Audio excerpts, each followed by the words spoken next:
As always guys, welcome back to another Ultimate Spider-Man review. I hope you're all okay, especially now that lockdown is starting to ease and everything and we're kind of going back to normal. I also hope you enjoyed the last issue, but today we're reviewing Ultimate Spider-Man issue 126. And as you can see, the comic cover for this issue features the Ultimates, aka Ultimate Universe's Avengers, facing off against Spider-Man in the black suit. Crazy. Of course, if you didn't see my review for the previous issue, you can click right here and check it out. See how Spider-Man rebonded with the black suit, and of course, we're going to be seeing the aftermath of that situation in this issue right now. But before we do that, let's recap on the previous issue so we can get everyone caught up to speed. In the last issue, after opening up this amazing cover, we took a time jump to 1 month ago where we were met with Eddie Brock incarcerated by Bolivar Trask. Is that how you say his name? Trask made it super clear that he owns the suit, and so in standard businessman fashion, he's making decisions to take it back. Later we join Peter and Mary Jane discussing the Venom situation before Peter discovering abnormalities in his own blood, potentially linking him to the Venom symbiote. Then another time jump to 20 minutes before that, we go into one of my favourite moments of the entire comic with Venom locked up in a giant test tube with the Beetle exploding into the issue and cutting off a piece of Venom for a sample. This led us into a Venom vs Beetle fighting rampage throughout the streets of New York before Spider-Man arriving to join the fight,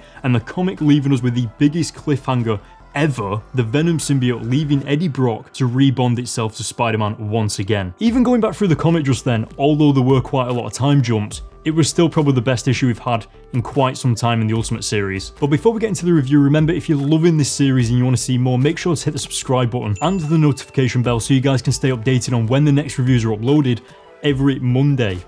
So far, it's going pretty well. And now guys, without any further ado, let's get into the review for Ultimate Spider-Man issue 126. The issue opens up on this incredible set piece of a destroyed New York City street with Eddie, Silver Sable, and the Beetle looking up in horror to Spider-Man being rebonded to the symbiote. I think it really drives the seriousness of the situation when even the Beetle looks shocked by what's happening. Now unfortunately, a quick downside was the comic opening up again on another 1 month ago time jump, even though we're picking it up from the previous issue. I really don't like these constant back and forth time jumps, as it feels like there's a slight disconnect between the comic itself and the reader, because we are reading back on events that have already happened. Nevertheless, the comic pages that follow show what I would say is the most raw version of the symbiote we've seen, especially with Spider-Man's natural skinnier build. It looks more like a creature, and in a certain way making you feel almost sorry for the symbiote, like you're really empathizing with it because it looks so helpless when taking on so much damage. I really like this though because it's Venom, it's the symbiote. We know what it's capable of, but what's most interesting to me is the comic kind of shows us that although we care for Eddie Brock as Venom, we also care for the symbiote itself as well. Now I'm not sure that was exactly what Brian Michael Bendis was going for when writing the issue, but it's definitely something that adds to the reading experience, having this subtle care for the pain that the symbiote is enduring, and of course the artwork itself lends to that as well. Now speaking of reading experience, it was amazing to see the Ultimates joining the battle and facing off against Venom with Captain America leading the Ultimates. It's such an interesting situation to see unfold on the panels, and when the heroes join the battle, the panels of the comic increase in colour and vibrance compared to the darker tones at the beginning of the issue. Kind of similar to how the colours increased when Spider-Man joined the fight in the previous issue. Now I feel it's also really important to point out that the Ultimates in the Ultimate Universe only attend battles that are legitimate threats, like space and universe ending threats. So the fact that the Ultimates are battling Venom really puts it into perspective that Venom is a high-level threat needing the attention of the most powerful heroes. There's also this really badass moment as well where Captain America throws his shield and Venom catches it. That moment was pretty awesome.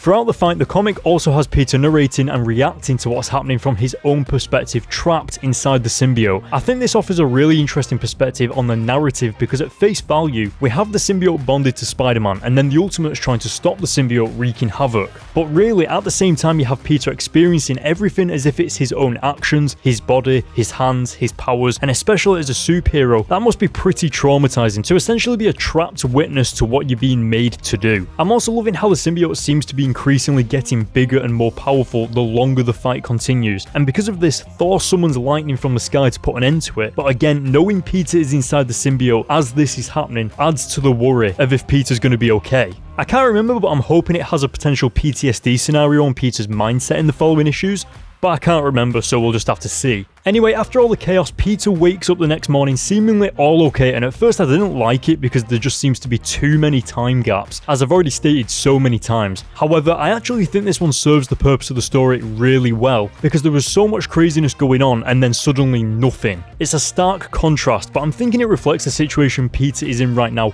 with suddenly waking up to everything being okay and not knowing what happened, and now us as the reader also being taken down our own version of that too. I also just want to say it feels super refreshing to have Aunt May in the comic as well, because for some reason it feels like we haven't seen her in forever, especially because she's a character that has no idea of what's going on. It's like that weight of the world on Spider-Man's shoulders is carried by us as the reader as well, but then when Aunt May's there, it's like all of those problems kind of just fade away a little bit because she's so closed off from it all. So I really liked her inclusion in the comic in this bit, because they didn't have to do that really. Anyway, when Spider-Man swings over to the Triskelion to find out what happened, we are on this journey of discovery alongside Spider-Man as well, because the rest of the Venom vs. Ultimates fight we didn't see, which I feel involves us as the reader into the comic that little bit more. I also love how after all this time, Spider-Man is still shocked to be in the presence of Captain America and Iron Man, considering how he fights alongside them in the future issues. But now, closing off the comic, Nick Fury fills us in on the missing details and then goes on to say how Eddie Brock escaped,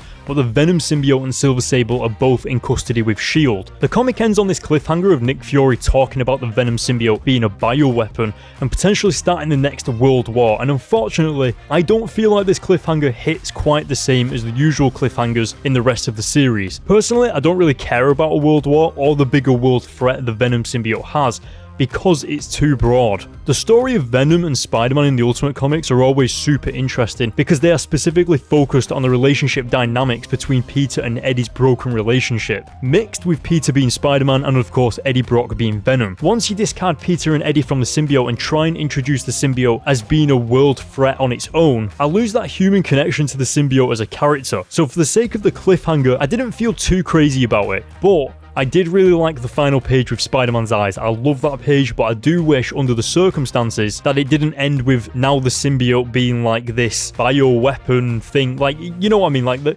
Venom symbiote is built up as something that is kind of its own character, and now all of a sudden, it doesn't feel like Eddie or Peter are involved in that, and it's kind of hard to explain, but it's like taking all of the things that make the Venom symbiote interesting, discarding all of that, and then just being left with the symbiote. But what makes the symbiote interesting is the rest of the story that's involved with the symbiote, which is Peter and Eddie Brock. I'm not sure the comic is going to go in that direction in the next issues or anything like that, but the fact that they're kind of going towards that at the end of this issue, it doesn't make me look forward to anything. I hope that makes sense, and I hope you agree. Okay, so that as always was an interesting issue with a lot going on. One of my favourite moments of the comic was the beginning actually, when there was quite a few of the villains looking up at Spider-Man being possessed by the Venom symbiote, or later in the issue when the Ultimates joined the fight, especially when you only see the Ultimates when it's a pretty serious threat, and so that was a really special moment. I mean, we're at issue 126 and we've only seen them like twice maybe, if I remember. I also really liked the way the Venom symbiote was portrayed during the fight, because it came across as a powerful monster who was capable of wreaking incredible havoc. Yet at the beginning of the issue, when it was a bit skinnier, it had this more timid and capable approach, yet fast and dangerous. I suppose it's kind of like us knowing the Venom symbiote after all of these issues and still not knowing what it's capable of. If that makes sense. It's kind of scary at the same time. Now, of course, what I didn't like about the issue was the ending. Just because of what it's trying to set up with the symbiote being a bioweapon and countries and mercenaries are fighting over it and all this stuff, like as a reader, I personally don't care about that and would prefer the story and cliffhangers to remain more focused on the characters we know and love. There's a very well-known rule in storytelling where if you have like an amazing story, but you mess the ending up, a bad ending will ruin the rest of like the movie or whatever. And I kind of feel like that's what it was like with this issue. Like the ending, even though it wasn't a super bad ending, it just kind of like the cliffhanger just didn't build anything for me. So really, I'm not looking forward to the next issue as much as I was like from the previous issue to this issue sort of thing. So yeah, I feel like it was quite obvious in this issue. Like I feel like it could have been avoided. So with that being said, I'm going to give this issue a 7 out of 10. Hopefully you agree, but if you don't, let me know in the comments below and we can absolutely discuss it and see what you all think. Okay, so that is it for this video, but as always, before we end, make sure you hit the subscribe button and the notification bell if you're loving this series and you want to stay updated on it. Now that videos are uploading every Monday, it should be okay. But especially don't forget to leave me a comment below, tell me what you thought of the issue, and I'll see you in the next video. See you later. In the meantime though, you can click here to subscribe, you can click here to check out my reviews of the One More Day saga, and you can click here to check out my reviews of the Miles Morales series before the Secret Wars event quite a few years ago, but it was really good, so check it out.